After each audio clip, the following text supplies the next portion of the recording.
DAP खात नाही, पीक MOP खात नाही, पीक 10-26-26 खात नाही, पीक 12-32-16 खात नाही. पीक काय खातं मग? पीक त्याची उपलब्ध अवस्था खातं. मग ही खतं उपलब्ध अवस्थेत नेण्याचं काम आपल्या जमिनीमध्ये जीवाणू करत असतात. म्हणून जीवाणू खतांचा वापर सातत्यानं आपल्या जमिनीमध्ये करणं अपेक्षित असतं. ही झाली नाण्याची एक बाजू. कुठल्याही नाण्याला बाजू दोन.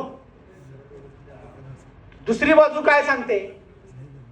दुसरी बाजू अशी सांगते की जसं आपण सजीव आहे, दिवसातून 2 वेळा, सवडीनुसार 3 वेळा, पै पाहुण्याकडे गेल्यावर 4 वेळा असं जेवतो. चहा, पाणी, बिस्किट, वडापाव, मिसळ हे बोनस असतं आपल्यासाठी. म्हणजे खायला सुट्टी देतो का आम्ही? अजिबात नाही. का? गरज आहे, या शरीराची गरज आहे. केसापासून पायाच्या नखापर्यंत जर शरीर वाढायचं असेल तर ती घटक अन्नद्रव्य लागतात, म्हणून आपण दररोज खातो. मग हा जो जीवाणू आहे त्याला इंग्लिशमध्ये बॅक्टेरिया म्हणतात, मराठीमध्ये जीवाणू म्हणतात. हा सुद्धा सजीव आहे, त्याला सुद्धा दररोज पोटाला खायला अन्न लागतं.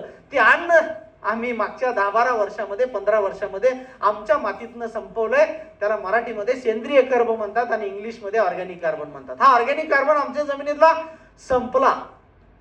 आणि जर ऑर्गॅनिक कार्बनच नसेल तर आपल्या जमिनीमध्ये जीवाणू जिवंत राहणार नाही. जीवाणू टिकला नाही तर आपण टाकलेली लाखो रुपयांची खतं, आता हजारोच बोलणं अवघड आहे, 2-3 एकर असलं तर लाखाच्या खाली बिल नाही, तर लाखो रुपयांची खतं आज आपण जी टाकतो ती पिकाला मिळत नाहीत. मग शेतीतलं सगळ्यात मोठा जो उलगडा व्हायचा राहिला तो इथंच अडकलाय.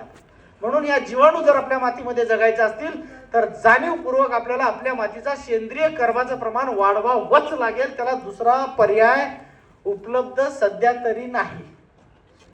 म्हणजे सेंद्रिय कर्बाचं प्रमाण आपल्याला चांगल्या पद्धतीनं वाढवायचं आहे. म्हणजे जमिनीची जैविक सुपीकता वाढवायची आहे. सेंद्रिय कर्ब वाढला, जीवाणूंची संख्या वाढली, जीवाणूंची संख्या वाढली, रासायनिक खताची कार्यक्षमता वाढली, रासायनिक खतांची कार्यक्षमता वाढली, उत्पादन वाढलं. हे असं त्याचं गुणोत्तर आहे.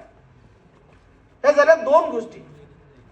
ज्या वेळेस या मातीची भौतिकदृष्ट्या सुपीक असेल, जैविकदृष्ट्या सुपीक असेल, म्हणजे भौतिक रचना चांगली आहे, जीवाणू जमिनीमध्ये आहेत, सेंद्रिय कर्बाचं प्रमाण आहे, म्हणजे या जमिनीची मातीची रासायनिक सुपीकता चांगली आहे असं म्हणतात. रासायनिक सुपीकता म्हणजे काय? रासायनिक सुपीकता म्हणजे माती परीक्षांचा अहवाल सबसिडीला तर कधीतरी लावायला आपण जर काढला असेल तर तो वाचला पाहिजे पहिल्या शब्दापासून.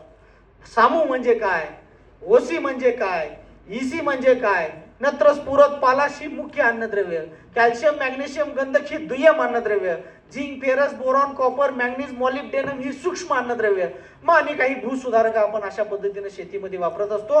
ही सगळी जेवढी अन्नद्रव्य आहेत ही पिकाला योग्य मिळायची असतील तर या मातीची भौतिक आणि जैविक सुपीकता चांगली असेल तरच रासायनिक सुपीकता चांगली असते. आज आपल्या तालुक्यात